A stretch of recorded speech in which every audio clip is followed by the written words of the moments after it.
Do you and your partner parent on the same page? Hello, and welcome to the Resilient Kid podcast, the place where we help you raise confident, emotionally intelligent, and mentally healthy kids, one conversation at a time. I'm your host, Ashley Costello, psychotherapist, TEDx speaker, and founder of the Resilient Kid. And in today's episode is one that so many of you have asked for, and one I think every parenting team, and notice the word team, needs to hear: parenting on the same page. So whether you're married, separated, or solo parenting with support from the wider family, or simply just trying to work better as a team, being aligned makes a massive difference to how safe, settled, and secure your child feels, irrespective of age. So grab yourself a brew, pop us on during a walk, and let's get into it. So why does it matter? Well, children are wired for safety, and one of their biggest sources of that safety is consistency. It's routine, it's all the things we know. But when the rules or the boundaries shift, depending on which adult is around, kids can feel really unsure, confused, unsafe, and that we know can lead to anxiety. I always know when there's a struggle at home is because kids start pushing. They start pushing those boundaries more, testing you more. They they can either start to withdraw, especially teens. They tend to, we always joke about, oh, they stay in the room, they're always in the room, but actually watch, is there a difference? Are they withdrawing? When the adults around them that care are on the same page, when they're united, even if you have different parenting styles, kids get the message. They know they're safe. I have quite a lot of nieces and nephews. I have a lot of nephews, actually, and only a few nieces. But out of us all, me and the hubby are probably the strictest. Now, good fun. We have a laugh with them, but from being little, they always knew, you don't jump on the couch. Things like that. They always knew where the boundaries were with us. And I remember one day Dave's mom saying to me, I don't understand why they always love coming to your house because you are the one that is the strictest. And I'm going, yeah, but we have really good fun. And she was like, yeah, but they really get away with like lots with the others. And I say, yeah, but they know where they stand with us. Like they know, like we don't like him jumping on the couch, and it's okay. They can do it, if they do it, but we will tell them. And actually, we have a good relationship with them. They always enjoyed coming round, still enjoy. And yeah, it just helped them feel really safe. And let's be honest, being on that same page makes your life easier, doesn't it? It reduces arguments between you, builds that respect, and models what we want to see in our kids, that kind of teamwork that we want them to be included in. So, where do we tend to clash if we are clashing with that co parent? Well, everybody, me included, absolutely everybody hits bumps in the road every now and again. But there's quite a few common areas where we might fall out of sync. So, discipline. And when I say discipline, I'm not on about kind of, harsh discipline or anything like that. Discipline, it just means to teach. That's all it means. So discipline and consequences. So, for us, is very much around us teaching them for the next time and also a natural consequence. How to handle those kind of emotional regulations, those big emotions that comes up. How do they handle that? Sleep routines for the younger one. Well, I say the younger ones, but actually sleep routine for the teens as well. There's a lot of teens and a lot that I'm seeing that actually their kind of time that they go to bed is getting later and later. If you're looking at a year 7, 8, even 9, that is going to bed at 11 o'clock, that's too late for them. It's too late. And consistently sleep over time, reduce, that losing out on that sleep over time can have a detrimental effect on health, on their access to learning in school, and also their irritability. And, I'm not being funny. That's what we need, isn't it? That we need the stable moods in the house. Another one would be tech independence. As your partner, does your kind of parents, do they give them more freedom than you're comfortable with, or vice versa? And I guess as well, sometimes it's academics.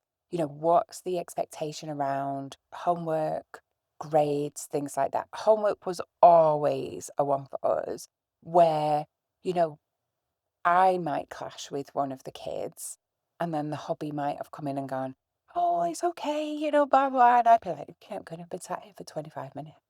So, yeah. So, the thing about any of this is not that we parent identically, it's how we parent intentionally and agree on the things that matter most. So, there are certain things that you can just let go. Like what you don't need to, this is not a regiment, this is not a military operation, but there are certain big things that we need to have an agreement with. Okay, so this is a little bit of a task for you as parents now. Some of the parents that I see, so I will often see the students, irrespective of age, we go right up into kind of 25. And what we will do is we will see the students one-on-one. So whether that's online or in person, and then every kind of 4 or 5 sessions, depending on when we need it, I will have a session with the parents to support them. And it's not, I don't come in and go, oh, and they said this or they said that. What I do is go, what are you seeing at home? How can I support you best? And this is one of the exercises I get my parents, if they're not on the same page, to do together. And sometimes I'll do it with them because it can be quite, I was going to say inflammatory, but that's probably a little bit of an exaggeration. It can be a hot topic, and sometimes it's not always easy. So having that third person to just help you navigate it helps. So uh, what we do is we sit down without kids and we write 3 lists. So one is wants, one's needs, and one's a non-negotiable. So the wants are the things you like to see in your parent. They're not deal breakers, but they matter to you personally. And you both making this list, you can make it separately and then compare, or you can make it together. So the needs are the things that you feel are really important. This is important for, your child's well-being, family harmony maybe, and then also non-negotiables. This is the deal breaker. This is the bottom line. Okay. These are your values as a family or boundaries that for you absolutely essential. Okay. So to give you an example of each, a want would be, I'm trying to think what a want is now off the top of my head. So a want would be something like that when I come in from shopping, I love for the kids to help me put it all away. Like that's just one. If they're not here or they're busy, it's no big deal. But it's a really lovely time because quite often what happens in that time for me is they've seen what we've bought. They've often requested, so they get their own stuff there and but also the other thing that they do is we chat about, oh, we're going to have that for dinner, or we're going to have that dinner. So for the week ahead, they pretty much know what's on the menu and, they have a hand in that. So whether that is that they make it, whether that it is that they, kind of request it, it's just kind of a nice little time that we're all kind of unpacking and together. But it's only a one. It's not like a big thing. It's just, it helps me out and they're contributing. A need is something along the lines of them putting stuff in the dishwasher. So for me, a need is them putting stuff in the dishwasher, as in, I really don't like it if somebody comes and puts it on the top. Like that's a respect thing for me, because if they do that, somebody, me probably, but is going to have to then put that away, and it doesn't take 2 minutes.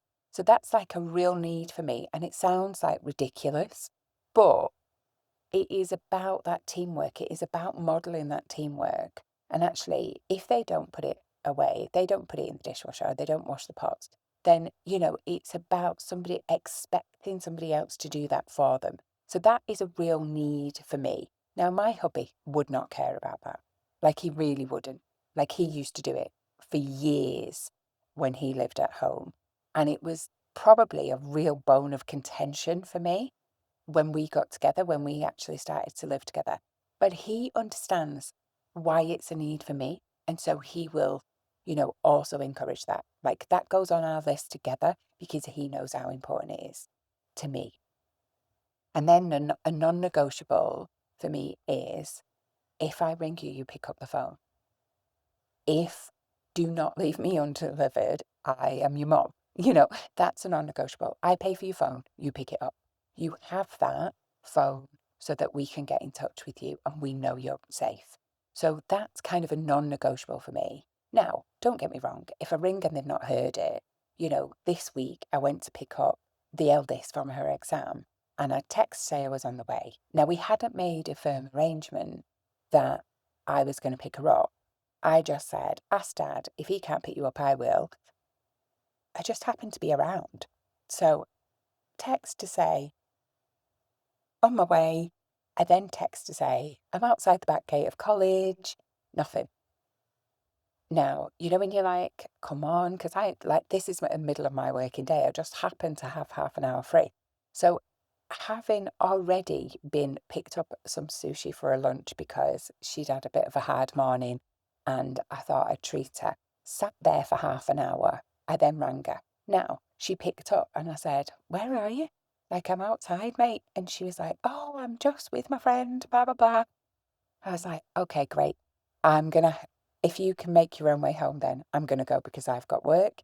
Now, she picked up the phone, but she didn't pick up the messages. It was just an accident. She's come out of her exam. Like, it's not going to be, I'm not going to go, what are you doing? All I did was go, do me a favour, check your messages, mate. That's it. But it is a non negotiable about their phones for me. Okay. So, talk about the kind of things that are non negotiable.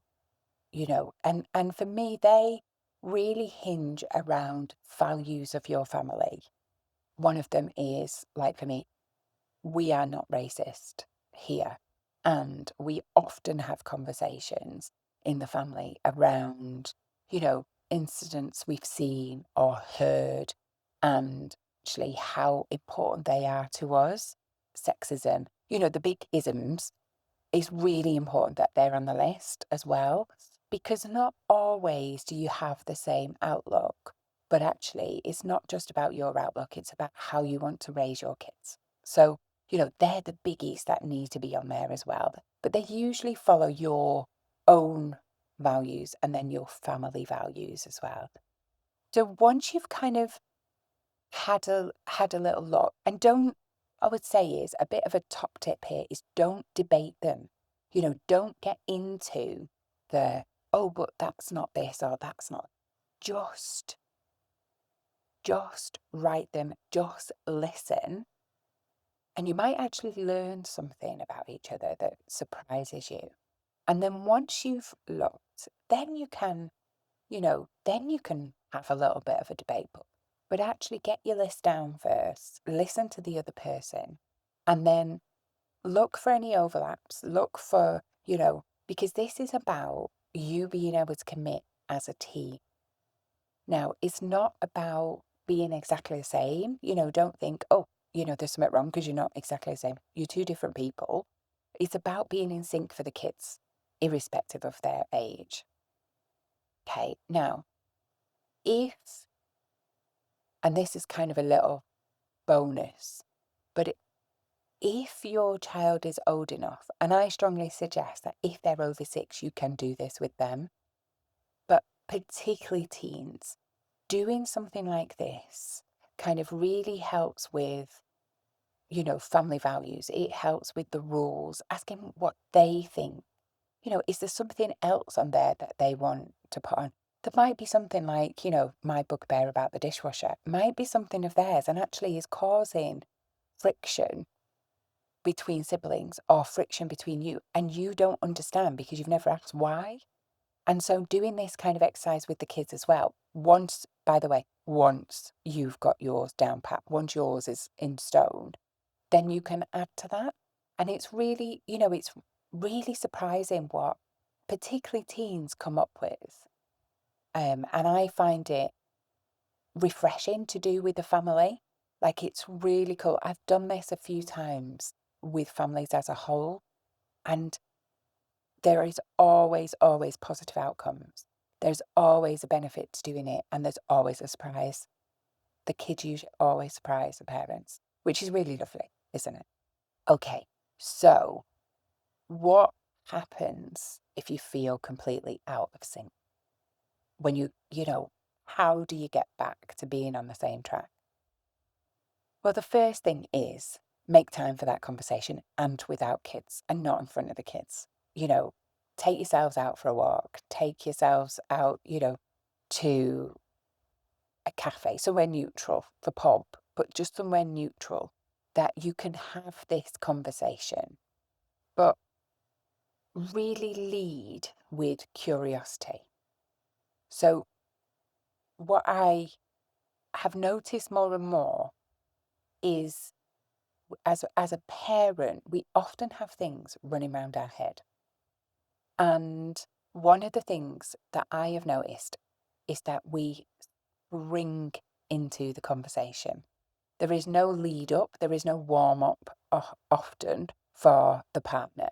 And I have often been guilty of this. Oh, did you ring such and such a body? And there is no lead up to that conversation. But that's because I've been mulling that over for days sometimes. And also, it's suddenly important to me, but that's not necessarily saying they even know what you're talking about. So don't start that conversation in your head. Lead into it. For instance, can we talk about bedtime routines, or can we talk about what time the kids go to bed? Feel like we're doing different things and it's confusing them. So how should we do this so that we're together? Lead into it. Don't just jump into it, because that's usually how an argument starts, for one. But also as well, lead with that curiosity. Acknowledge that one of you is better. Now, I was going to say then, maybe one of you is better at being playful, the other one is better at setting limits. It usually happens. Quite often, dad's in the equation are more playful, and mums the more boundaried, stick to the rules, stick to the routine. That said, irrespective of same-sex partnerships, I find there's always one that's more playful. Now, we know from DNA quite often, men, that's what they were, that was always their strength, to play, to physically play, to help teach kids physical boundaries. Now, we've kind of got away from that a little bit, but there is no denying that in our DNA, that is how it's set up. So what I would say to you is, if that's the case in your house and you feel like you're the one who's always sticking to limits and they're the one who's having all the laughs, swap it around at weekends. That's what I do. So when we used to live abroad, Dave used to work very long hours. So he would go out at 7 and he wouldn't get in for 7. So he'd just get in for bedtime and he'd get in and the kids are all riled up and I've got them ready for, bed, and they're in the PJs, they've had a bath, they're all ready to get into bed, and he'd come in and they'd all be playing. It would really annoy me because I think, I've just spent like an hour calming them down and you're going to come in now. And it's just, you know what? It is what it is. It's just life. However, what we used to do is, because I felt like I was always the one that was instilling the routine, keeping the boundaries firm and stuff like that, is that weekends we would swap. So at weekends I could be fun mummy, and it was lovely. And it was like a breath of fresh air. The rules never changed. Just who was going to enforce them or who was going to put them to bed did. And it was really lovely, to be free, not to have to keep putting in the rules or keep talking about, right, we can't do that, or, things like that. So there is nothing wrong with that. Lead with your strengths. But if it feels like, you're doing the heavy lifting around the routine, swap a weekend if you can. And then agree to revisit. Always agree to revisit over time. So whether that's in a month, whether that's in 3 months, because I think the biggest thing for me is that kids change. The things that are coming up change, and it's important. You might have to add, you might have to take away. A need might suddenly not be a need anymore. I think non-negotiables are they don't move really off that list, but you will add to them as they get older. Things like suddenly if they're driving, suddenly if they're, getting older and they're going out, things like, actually, it's a non-negotiable, you've got to be in at this time. But you wouldn't have had that when they were smaller. So always revisit, especially the tough topics like that, and include the kids in it and tell them why. So for instance, if you've put in, they've got to be in at a certain time, explain to them why they've got to be, why they've got a curfew, why it's that time, irrespective of what time the mates are coming in. And is there a flexibility around that? Well, there is if we're picking you up. However, it's Saturday night. We don't want to spend every Saturday night waiting outside, a house party. So there is to be give and take on there, but you will definitely add to the list. But like I say, on the wants and needs, that might change. You might take some of them off that list. Okay, so you might say, okay, Ashley, that's great, but what happens if we're not together and I'm either solo parenting or co-parenting, but we're separated? So this can feel harder, and absolutely it is. I've only done it for a year when Dave worked abroad, and I had a really good support network in my mum and dad, and I was very fortunate, but it's hard. Oh, it is hard. But there is still power in consistency. So stick to your values and routines at home, okay? Try and keep it's really difficult, isn't it, when the parent isn't keeping up with what was probably previously agreed. So be really careful about what you say, even when it's really hard, about the other parent, because you are shaping, in that moment, you might be really ticked off, but you are shaping the way the kids think about their parent. And so I'm not gonna get into that here. But what I will say to you is it's really important that we think about what we say. And actually, if they're going to let the kids down, let them do it. Let the kids discover that themselves. That's kind of what I would say here about that. But anyway, use, you can, if you are on speaking terms, then you can do this, the wants, needs, and non-negotiable exercise with them. And so, there will be, in different houses, there will be different rules. But if you can get the core subjects down, especially routine-wise, that would really help. But like I say, if that's not the case, or you're solo parenting, you stick to your values and routines as much as you can in your home. You can use shared calendars, and you can kind of, drop a bit of a text so that it's in writing. Well, I had told you, or, just know this is that day for this, just to reduce that miscommunication across the two houses. And always kind of come back to what's best for our child right now. Because over time that changes. And actually, what you have still got in common, if you are co-parenting, is the love of that child. And you do want what's best for them. there and then. What I would say around solo parenting is if you have got parents that help you out, like as in grandparents and stuff, then that is brilliant. And this might be easy for some and not so easy for others. You can do the wants, needs, and non-negotiables with grandparents as well, right? Now, you're not going to give them a big list of rules. Like I used to say to my mum, please don't give her chocolate. You know, she's like 2. Don't give her, she doesn't need it. She doesn't know what it is. Don't give her chocolate. Is that a non-negotiable? No, not really.